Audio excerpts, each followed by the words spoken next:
So the Babylonians want to be somebody, and they come up with this strategy. Let's build a tower. Let's build a tower. The tower is the purpose. In the 4th verse, you get that lifted up. In Genesis 11, verse 4, the whole stated intent is confronted us there. And it says, then they said, "Come, let us build ourselves a city with a tower that reaches to the heavens." And here it is, "so that we may make a name for ourselves." There is an old, now deceased German biblical scholar, Gerhard von Rott. And he said, "Thus the city arises as a sign of their self-reliance. The tower is a sign of their will to fame." Now, I am suggesting to us that this theme is so traumatic to us that times have changed. The notion of there are few virtues greater than self-reliance and self-accomplishment. Our culture worships at that trough all the time. I think if you go back in the history of the United States 100 years ago, 150, 200 years ago, I can guarantee you, because Genesis 11 is in the Bible, we've always had this problem. But our cultural reinforcement for it is much stronger today. For self-reliance and self-accomplishment. The American bootstraps, pull yourself up by your bootstraps sort of philosophy is as strong as it's ever been in our culture today. And it's a little bit problematic for us for somebody to stand up and say that, at least from a theological perspective, there is a vanity there. That this is not a good thing. Well, that's like cussing Ma on apple pie, because that's where we live. So do any of you just get a little bit nervous about this theme? You know, it's challenging some bedrock principles, sort of our Western, if not American, way of life. So they come up with a clever means to accomplish it. Anybody, you see that? What's the tower in Dubai? John, you've probably seen it. You spend like every other week in Dubai, something like that. Yeah, it's the tower. You remember when they opened it up? It was this spring, and it's the tallest building now in the world. And the elevator got stuck about 80% of the way up. The building had bent a little bit, and they couldn't figure out what was going wrong. And there was some torque in the building, in the elevator. And I know they've resolved it somehow or another, but I think they stopped giving tours is the way they've resolved it. Pardon me? Yeah, use the stairs. Right. Nah, that is way up there. So they come up with a clever means to accomplish their goal. They're going to build this tower. Now, I don't know anything about primeval construction techniques. I don't know anything about that, but I've done some research on this, and they decide that while they want to make a colossal tower, a ziggurat, that they, instead of using stone and concrete as the foundation of it, they move to asphalt to kind of hold this thing together, because it's cheaper, it's easier to work with, and so you can hold the rocks and things together easier.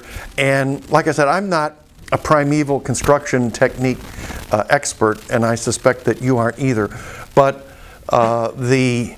let's put it this way: this is not how Egypt was built.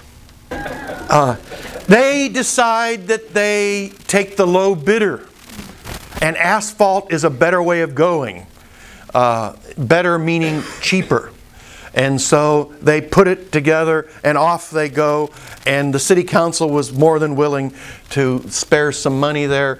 And the problem is, it is a perishable and evidently unsatisfactory way of building at that time.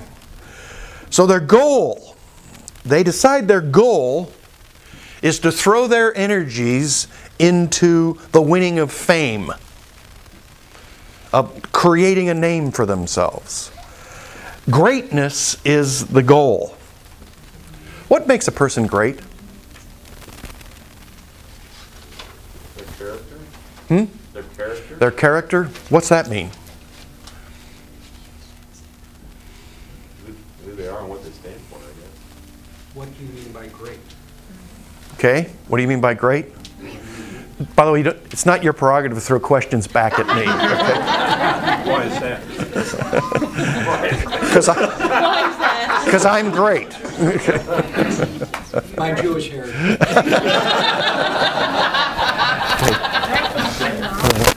Take somebody else call them great. Okay, somebody else calling them great. Their accomplishments. One of you last winter suggested that I read Mitch Albom's new book, Have a Little Faith. And he is the fellow who came to fame, a sports writer, but he came to fame with his book Tuesdays with Morrie. And his sequel is Have a Little Faith. And I just finished it last night. It's a very easy read, but it's a story of two pastors, actually. And I didn't know that. And I don't remember who of you recommended that I read it, but I was glad last night when I finished reading it. There's a richness about it. But there's a story of a rabbi that's been, in essence, the pastor of his temple for 6 decades. And it occurs to me that he was a great man. But he was not, you wouldn't know him. He was... he wasn't great in the sense of things that get you on the front page of the Rolling Stone.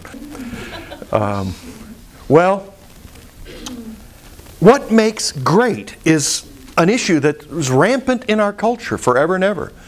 So Bob says character. And by the way, I think when push come to shove, almost all of us would agree with Bob on that and say, of course, it's, true greatness is the stuff that that we know when it all comes out in the wash, when everything gets distilled, we know that that's the truth. But we live, we're slam dunking a basketball and getting paid $50 million a year. That's great. And there's reasons for that. I understand that. But how do you tell that to a culture? The Babel story, that question is rampant throughout this story. It's one of the reasons why it's in that primeval history.